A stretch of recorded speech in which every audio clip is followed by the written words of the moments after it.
విశ్వామిత్ర స్వపచుల కథ.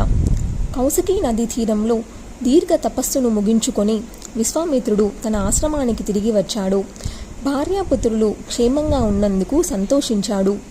12 ఏళ్ల దుర్భిక్షం వచ్చిందని విన్నాను.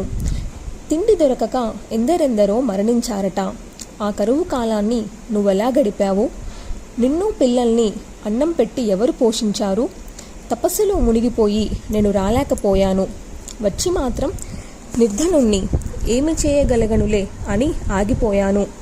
చేతిలో చిల్లిగవ్వ లేదు గదా, ఎలా ఇల్లు గడిపావో చాలా ఆశ్చర్యంగా ఉంది. దుర్భిక్షం గురించి విని మిమ్మల్ని తలుచుకొని బాధపడ్డానే తప్ప ఏ సహాయమూ అందించలేకపోయాను. యజమానుడిగా నా కర్తవ్యం నిర్వహించలేకపోయినందుకు సిగ్గుపడుతున్నాను.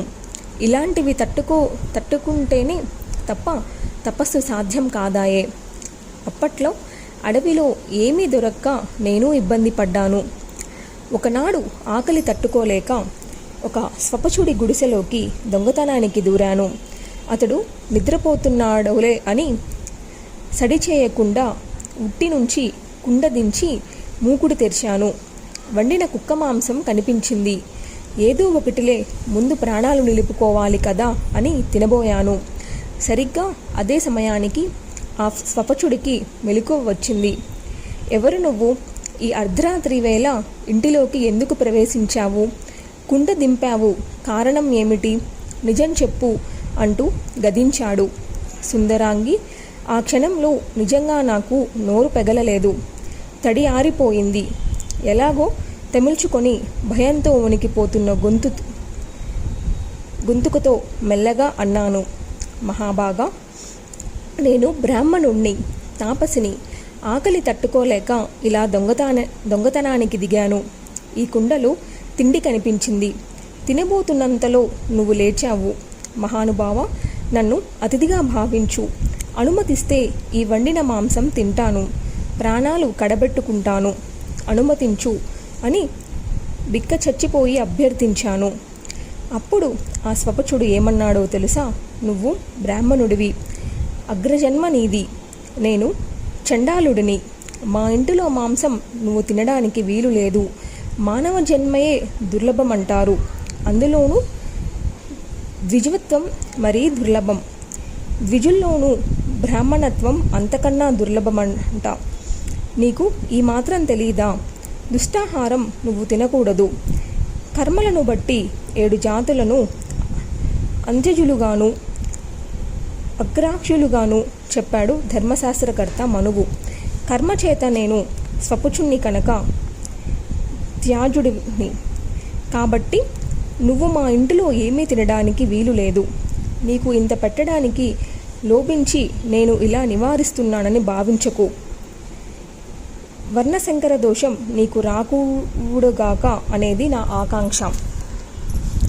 ఇంత ఖచ్చితంగా, ఇంత ధర్మబద్ధంగా, ఇంత మృదువుగా ఆ మహానుభావుడు నన్ను వారిస్తే నిజంగా నాకు సిగ్గువేసింది. ధర్మజ్ఞ, సత్యం చెప్పావు. నువ్వు అంత్యజుడివైతేనేమి, నీ బుద్ధి విశదంగా ఉంది. నువ్వు వారించడం సమంజసమే, తప్పులేదు. కానీ ప్రాణాపాయ పరిస్థితిలో ధర్మ సూక్ష్మాలు కొన్ని ఉంటాయి. అన్నింటికన్నా ముందు ప్రాణాలను కాపాడుకోవాలి, దేహాన్ని నిలుపుకోవాలి. అందుకోసం అగతికంగా పాపం చేసిన అటు తర్వాత విశుద్ధి కోసం ప్రాయశ్చిత్యం చేసుకోమని ధర్మ సూక్ష్మం. ఏ ఆపద లేనప్పుడు పాపం చేస్తే అది దుర్గతికి కారణమవుతుందే తప్ప ఆపదల్లో చేస్తే కాదు. ఆకలితో చనిపోతే నరకం తప్పదు కనుక ఎలాగోలా ఆకలి తీర్చుకోవడం కర్తవ్యం. అందుకని నేను ఈ దొంగతనానికి పాల్పడ్డాను. ప్రాణాలు నిలుపుకోవాలి కదా. వర్షాలు కురవకపోవడం వల్ల గడ్డుకాలం దాపరించి నేను ఈ చౌర్యానికి దిగవలసి వచ్చింది. దీనివల్ల వచ్చే మహాపాపం ఏమైనా ఉంటే అది వానలు కురిపించని పర్జనుడికి చెందుతుందే తప్ప నాకు అంటదు. సాధ్వీమణి, నేను ఈ మాట అన్నానో లేదో, పర్జన్యుడు హఠాత్తుగా వర్షించాడు. దారాహస్తాలతో కుండపోతుగా వాన కురిపించాడు. ఉరుపులు మెరుపులతో వర్షిస్తున్న మేఘాన్ని చూసి నా హృదయం నెమలిలా పురివిప్పి నాట్యం చేసింది. ఆ గుడిసెలో నుంచి ఒక అంగులో యువతలికి వచ్చాను. 12 ఏళ్ల తర్వాత పడుతున్న వానలో కేరింతలు కొట్టాను. త్రిశంకుడికి విశ్వామిత్రుని ప్రత్యుపకారం. ప్రియాంగన, మరి నువ్వు ఎలా కాలం గడిపావో, ఏమేమి చిత్ర విచిత్ర సంఘటనలు జరిగాయో చెప్పాలి. కష్టాలు గడిచిపోయాక వింతలు విడ్డూరాలుగానే ఉంటాయి. క్రూరముగాలు సంచరించే ఈ భయంకారణ్యంలో ఇంతమంది పిల్లల్ని వేసుకొని ఒక్కతివే ఎలా కాలం గడిపావు, ఎలా పోషించావు ఇంతమందిని అని విశ్వామిత్రుడు సానునయంగా ప్రశ్నించాడు. ఆ ప్రియంపద మృదువుగా పలికింది. ఆకలితో అలమటిస్తున్న పిల్లల్ని బతికించుకోవడానికి చాలా తిప్పలు పడ్డాను. గుప్పెడు నివార ధాన్యం కోసం అడవి అంతా గాలించేదాన్ని. వాటితో కాసింత గంజి కాచి తలో గుక్కెడు పట్టించి కొన్ని నెలలు గడిపాను. రాను రాను ఆ గింజలు కరువయ్యాయి. బిచ్చమెత్తుదామంటే వేసేవాళ్ళు ఎవరు? అందరిది అదే అవస్థాయే. కాయలు దుంపలు కాదు, ఆకులు అలమలు కూడా దొరకని పరిస్థితి. పెద్ద పెద్ద మహావృక్షాలు నిలువున ఎండిపోయి ముడుల్లై బికారుల్లా నిలబడ్డాయి. ఒకప్పటి పచ్చదనం తలుచుకుంటే గుండెలు బావురమనేవి. గంపెడు పిల్లల్ని ఎలా సాకాలో, ఎలా బతికించుకోవాలో, నా ప్రాణాలు కడబట్టకుండా ఎలా నిలుపుకోవాలో ఏమీ తోచక రేయింబవళ్ళు విలిపించేదాన్ని. సుదూర ఆశ్రమాల నుంచి, జనపదాల నుంచి ఆకలి చావులు వార్తలు గుండెను పిండేసేవి. వద్దు, అది తలుచుకుంటేనే భయం వేస్తుంది. ఒక కొడుకుని ఎవరికైనా అమ్మేసి మిగిలిన వాళ్ళను బతికించుకుందామని కఠోర నిర్ణయానికి వచ్చి సిగ్గు విడిచి బయలుదేరాను. అదృష్టవశాత్తు సత్యవ్రతుడు ఎదురయ్యాడు. ఆ దయార్థ హృదయుడు ప్రతిజ్ఞ చేసి రోజు ఏదో వేళ మాంసం తెచ్చి మన ఆశ్రమ వృక్షానికి వేలాడగట్టి వెళుతూ ఉండేవాడు. ఆ మహానుభావుడే ఉపకారం చేసి ఉండకపోతే నాదా ఈ పాటికి మేమెవ్వరము నీ కంటికి కనిపించి ఉండేవాళ్ళం కాదు.